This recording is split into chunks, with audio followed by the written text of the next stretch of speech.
ನುಗ್ಗೆಕಾಯಿ ಬಿರಿಯಾನಿ ಸಿಂಪ್ಲಿಯಾಗಿ ಮತ್ತು ಟೇಸ್ಟಿಯಾಗಿ ಲೋ ಇಂಗ್ರೀಡಿಯೆಂಟ್ ಯೂಸ್ ಮಾಡಿ ಹೇಗೆ ಮಾಡೋದು ಅಂತ ನೋಡೋಣ ಹೋಟೆಲ್ ಸ್ಟೈಲಲ್ಲಿ. Please like and subscribe. First ನಾನೊಂದು 3 ನುಗ್ಗೆಕಾಯಿನ ಚಿಪ್ಪೆ ತೆಗೆದು ಈ ಥರ ಕಟ್ ಮಾಡಿ ಇಟ್ಕೊಂಡಿದ್ದೀನಿ. ನೆಕ್ಸ್ಟ್ ಮಿಕ್ಸಿ ಮಾಡ್ಕೊಳ್ಳೋಕೆ ಏನೇನು ಬೇಕು ಅಂದರೆ ಶುಂಠಿ, ಬೆಳ್ಳುಳ್ಳಿ, ಹಸಿಮೆಣಸಿನ್ಕಾಯಿ, ಪುದೀನ, ಕೊತ್ತಂಬರಿ ಇಷ್ಟನ್ನು ನಾವು ಮಿಕ್ಸಿ ಗ್ರೈಂಡಲ್ಲಿ ಮಿಕ್ಸಿ ಮಾಡ್ಕೊಳ್ಳೋಣ. ನನಗೆ ಬಟಾಣಿ ಸಿಕ್ಕಿಲ್ಲ ಅಂತ ಅವರೆಕಾಯಿ ತೊಗೊಂಡಿದ್ದೀನಿ. ಆ್ಯಂಡ್ ಪುದೀನ, ಕೊತ್ತಂಬರಿ ಸೊಪ್ಪು, ಚಿಲ್ಲಿ, ಶುಂಠಿ, ಬೆಳ್ಳುಳ್ಳಿ ಇಷ್ಟನ್ನು ಗ್ರೈಂಡ್ ಮಾಡ್ಕೊಳ್ಳೋಣ. ನೆಕ್ಸ್ಟು ಒಂದು ಕುಕ್ಕರ್ನಲ್ಲಿ ಸ್ವಲ್ಪ ಆಯಿಲ್ ಹಾಕಿ ಸ್ವಲ್ಪ ಚಕ್ಕೆ, ಲವಂಗ, ಏಲಕ್ಕಿ ಆ್ಯಂಡ್ ಒಂದು ಆನಿಯನ್ನ ಚಾಪ್ ಮಾಡಿಟ್ಕೊಂಡಿದ್ದೆ. ಫುಲ್ ರೋಸ್ಟ್ ಆಗೋವರೆಗೂ ಹಾಗೆ ಫ್ರೈ ಮಾಡ್ಕೊಳ್ತಾರೋಣ. ಬಟಾಣಿ ಇಲ್ಲ ಅಂತ ನಾನು ಅವರೆಕಾಯಿ ಹಾಕಿದ್ದೀನಿ. ಬಟಾಣಿ ಕೂಡ ಹಾಕೋಬೋದು. ಆ್ಯಂಡ್ ಗ್ರೈಂಡ್ ಮಾಡ್ಕೊಂಡಿರೋದನ್ನೆಲ್ಲ ಮಸಾಲಾನ ಹಾಕ್ಕೊಂಡಿದ್ದೀನಿ.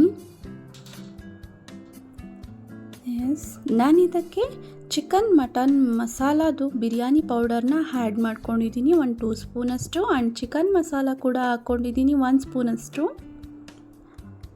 ಆ್ಯಂಡ್ ಸ್ವಲ್ಪ ರುಚಿಗೆ ತಕ್ಕಷ್ಟು ಉಪ್ಪು ಆ್ಯಂಡ್ 1 ಟೊಮೊಟೊ,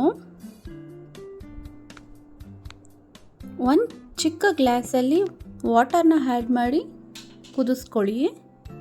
ಆ್ಯಂಡ್ ನುಗ್ಗೆಕಾಯಿ ಎಲ್ಲನೂ ಕೂಡ ಬೆಂದಾದ್ಮೇಲೆ ಆ್ಯಡ್ ಮಾಡ್ಕೊಳ್ಳಿ. 1 ಟೀ ಸ್ಪೂನಷ್ಟು ಅರಿಶಿನ ಪುಡಿ ಹಾಕ್ಕೊಂಡಿದ್ದೀನಿ.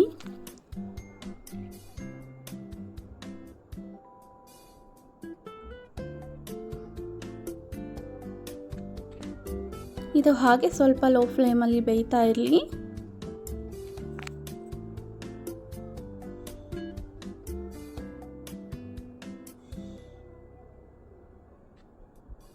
ನುಗ್ಗೆಕಾಯಿ ಮಸಾಲ ಜೊತೆ ಫ್ರೈ ಆಗಬೇಕು, ಆಗ ಟೇಸ್ಟ್ ಕೊಡುತ್ತೆ ತಿನ್ನೋದಕ್ಕೂ ಕೂಡ. ನೋಡಿ, ಈ ಗ್ಲಾಸಲ್ಲಿ ನಾನು 1 ಲೋಟ ಅಕ್ಕಿ ತೊಗೊಂಡಿದ್ದೀನಿ ಆ್ಯಂಡ್ 2 ಗ್ಲಾಸಷ್ಟು ವಾಟರ್ನ ಆ್ಯಡ್ ಮಾಡ್ಕೊಂಡಿದ್ದೀನಿ ಇದಕ್ಕೆ.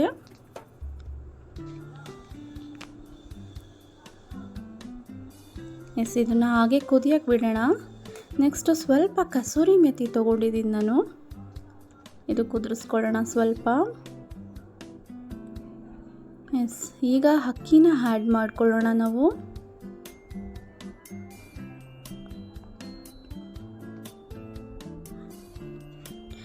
ಲಿಪ್ ಕ್ಲೋಸ್ ಮಾಡಿ ನಾವು ಒಂದು 3 ವಿಸಲ್ನ ಕೂಗಿಸ್ಕೊಂಡು ಬಿಡೋಣ.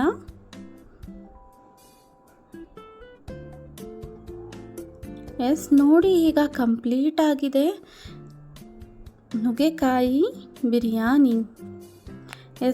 ಗ್ರೀನಾಗಿ ಅದೇ ಫ್ಲೇವರ್ ಬಂದಿದೆ, ನುಗ್ಗೆಕಾಯಿ ಫ್ಲೇವರ್.